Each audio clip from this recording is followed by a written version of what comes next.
everybody on the internet? It's Aaron from VStheUNIVERSE, and we're covering C2E2 here in Chicago. Guys, I'm super excited to be able to show you David and Ryan from Geek Bar Chicago. If you are anywhere familiar with the Kickstarter they did mid last year, I think? Yep. Yeah. But it started in July, ended in August, and we've been off to the races ever since. Yeah, I seem to remember telling one person, and I'm usually up on Kickstarters, and they're like, oh, we already know about it. So, I've told people about it. I'm trying to get words from you on what you think Geek Bar is and what you think it'll do for the Chicago community. Why don't you start that one? Yeah, absolutely. Geek Bar Chicago is a geek culture bar and grill. So think great food, great drinks, and great events. And it's all about geeks and nerds and dorks and dweebs and spazzes and freaks and anything and everything, like whatever you call yourself, it doesn't matter. We want to create a home for people that is about those of us who are part of this subculture and do really cool things that ranges from science fiction to science, technology to fantasy, comic books to games, anything and everything, anime, just name it, and we're going to be doing something cool. We know we have a huge audience here in Chicago. Like, look at here at C2E2 at all the amazing people running around in costume who... Yeah, absolutely.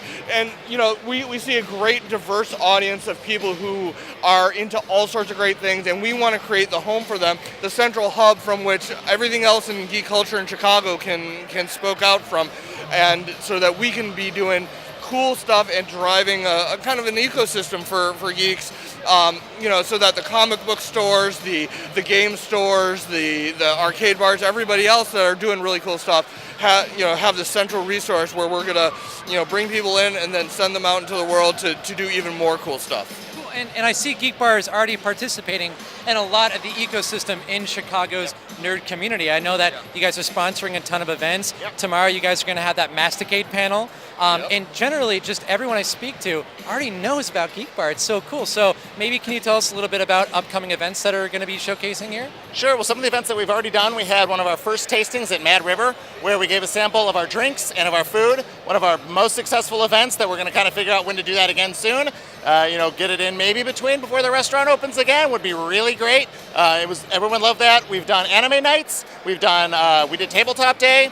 The next one coming up, partnering with you guys, is the Star Wars May the 4th event. That's a public house with a lot of other great groups getting in then, and that's just watching the original trilogy. I'm not quite sure whether it's the original, unedited. It's the only movies. The only movies. Well, I mean the non-Blu-ray, but it'll be a great event. We're doing that night. We're kind of talking some stuff for ASEN. We're talking stuff into June and July, but really looking at that June timeframe, kind of later on, is really when we're going to start moving stuff out of the external stuff and start moving it towards the bar. We got a lot of stuff, as David was mentioning, that we want to start flipping on and activating on, and this is the idea of not just big events. We've got events that are big stuff. We got events that we want to move in. Groups have meetups. We have the Game Lovers group. They meet up. We've got, I know you're part of the Street Pass group. Everyone has things that they're into. Small group meetups, whether they're eating every week, every other week, once a month. We want to get those people in, starting to participate and spreading that thing out. The Geek Bar calendar, when we get that thing published, is going to blow your mind. You're going to have something to do, if not 3 things a day, at least 1 to 2 things a day that you can go ahead and participate in, and at whatever level you want to participate. And hopefully that community will just kind of keep seeding itself. You'll keep feeding on that of like, oh, there's a Doctor Who meetup? I didn't know that. I'm part of the Browncoats meetup. Let me jump over to that. Because sometimes you stay really quiet and insular in your group, you find your niche, and moving out towards that other stuff is really the big events. And then starting really that August time frame is when the big stuff is going to hit. We know Wizard World's coming back.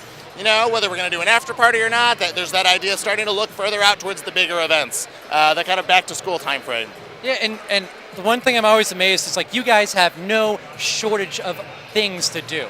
You've got your hands in everything, and so I want to ask one big question to close out the interview. All right. Star Wars or Star Trek?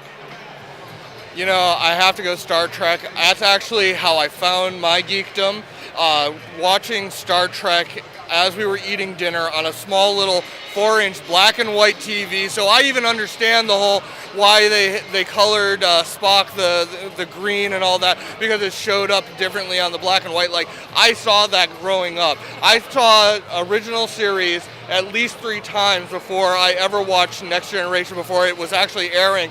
And I watched Encounter at Farpoint maybe that far away from the screen, like inches away, and was just mystified. And as bad as we know the first season is now, like watching that, and in the moment, it was just mystical for me. So while I've always been a fan of both, Star Trek wins a little bit more in my heart. Yeah, it kicks in that imagination factor for you. Yeah, absolutely. Mr. Bond, Star Wars or Star Trek? I would start with Star Trek, just because that was my gateway. That was what I spent time with my mom as a kid doing. But that was more my silent geek. Star Wars was the one that actually moved it out of the at home with my parents to being public. So I love both of them. And a spade, they tell different stories, and I think I look to them for different things. So I can't call one other, but if it was my gateway, Star Trek was the gateway. You're Joseph Campbell with Star Wars, and your intellectual sociology stuff with Star Trek. There you go. At least the original has the Campbellian in it. And I think I made up sociology. Sociology, so, yeah. It's coarse in your mouth, like that's sand. what it is. I'm going to call Webster's, and we're going to get it included. Yes. Excellent. Well, David, Ryan, thank you so much for giving thank you Versus for the having Universe us. some of your time. And when does Geek Bar project to open? Well, we are aiming for the end of spring, early summer right now. A lot of that depends on the city, of course, saying you guys are good to go. But we're working right now with the city to make sure that happens. Construction is already in process. So we're doing everything we can to move towards an opening as fast as possible. But we hope to be able to announce a date within the next month to 2 months. Sweet. Well, I'm excited. You know I will be there. You will be there. Absolutely. All right. And you should be there too, internet, everyone on the internet. Come to Chicago. Come to Geek Bar Chicago in C2E2. Bye.